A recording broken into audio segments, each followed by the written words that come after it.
জুবিন গাৰ্গ মৰা পিছৰ পৰা মনটো ভালেই নাই। মনটো কিবা উখল মাখল লাগি থাকে বা একো কাম কৰাত মন নবহে। সেইটো কাৰণে মই ডিচাইড কৰিলোঁ যে জুবিন গাৰ্গো প্ৰকৃতি ভাল পাইছিল, তেওঁ ফুল গছ গছনি বহুত ভাল পাইছিল। তো মই তেওঁৰ নামতে এজোপা ফুল গছ ৰুওঁ বুলি। এইজোপা মোৰ শাহু মায়ে দিছিলে। তো মই তেওঁক কৈ থৈছিলোঁ যে যেতিয়া তাত পুলি ওলাব মোক এজোপা দিব বুলি। তেওঁ দি পঠালে।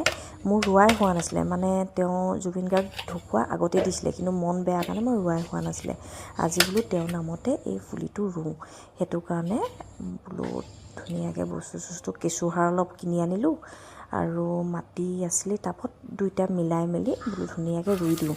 আৰু দুদিনমান আগত বোলো এইজোপা ৰুওঁতে আৰু দুটামান পুলি লৈ আহোঁ। ছিজন ফ্লাৱাৰ বুলি মই নাৰ্চাৰীলৈ গৈছিলোঁ, আপোনালোকে দেখিছিলে নিশ্চয় যোনে যোনে মোৰ ভিডিঅ' চায়। কিন্তু নাৰ্চাৰীত এতিয়ালৈকে মানে ছিজন ফ্লাৱাৰ পুলি ওলোৱাই নাই, কাৰণ তেওঁলোকে বোলে ছিজন ফ্লাৱাৰ পুলি অক্টোবৰ লাষ্টত নৱেম্বৰ ফাৰ্ষ্টতে পাব বুলি ক'লে।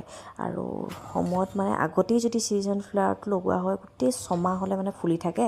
সেইটো কাৰণে মানে যিমান হ'লেও মই ফাৰ্ষ্টতেই মানে ছিজন ফ্লাৱাৰখিনি লগাবলৈ চেষ্টা কৰোঁ। তেতিয়া গোটেই ছমাহ হ'লে তাৰ সৌন্দৰ্য, তাৰ আপোনাৰ ফুলৰ যিটো দৃশ্য আমি উপভোগ কৰিব পাৰোঁ ন।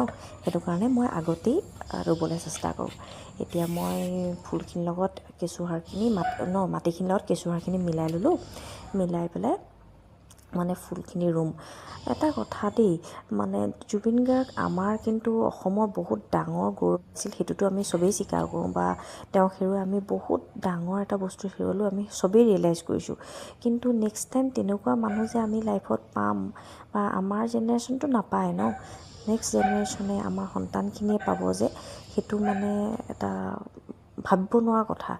তো সেইটো কাৰণে আমি যেতিয়া তেওঁক নাপাওঁ, তেওঁৰ নিচিনা ব্যক্তিক পোৱাটো টান আছে। তেওঁৰ গানখিনি আমি শুনাই থাকিব পাৰোঁ, তেওঁৰ গানখিনি আমাৰ সৰু ল'ৰা ছোৱালীক শিকাব পাৰোঁ, সেইটো আমি এটা কাম কৰিব পাৰোঁ ন।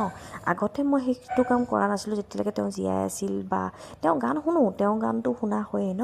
কিন্তু তেওঁৰ গানখিনি ধৰি লওক ল'ৰা ছোৱালীক শুনাব লাগিব বা ইমান তেনেকৈ ভবা হোৱা নাছিল বা ভবা নাছিলোঁ। কিন্তু এতিয়া ৰাতিপুৱা সদায় শুই উঠি মই টুইংকলক জুবিন গাৰ্গৰ এটা হ'লেও চং শুনাওঁ, আৰু তাইক অকণমান হ'লেও গুণগুণাবলৈ কওঁ। কমচে কম আমি যেনেকৈ তেওঁক ধৰি ৰাখিব চেষ্টা কৰিছোঁ, আমাৰ পিছৰ জেনেৰেশ্যন বা সৰু ল'ৰা ছোৱালী যিটো জেনেৰেশ্যন, সিহঁতেও যেন জুবিন গাৰ্গক চিনি পায়, সিহঁতেও যেন জুবিন গাৰ্গৰ সেই গানখিনি তেওঁলোকৰ মুখত থাকে, ধৰি ৰাখিব পাৰে, তাৰ এটা সৰু প্ৰয়াস মানে কৰিব চেষ্টা কৰিছোঁ। আৰু পাৰিলে সকলো মাক বাপেকে কৰিবলৈ চেষ্টা কৰিব লাগে। কাৰণ মানে কি, জুবিন গাৰ্গ আমাৰ অসমৰ এনেকুৱা এটা ডাঙৰ সত্তা আছিল, বা তেওঁ অসমৰে নহয় গোটেই ভাৰতৰ এনেকুৱা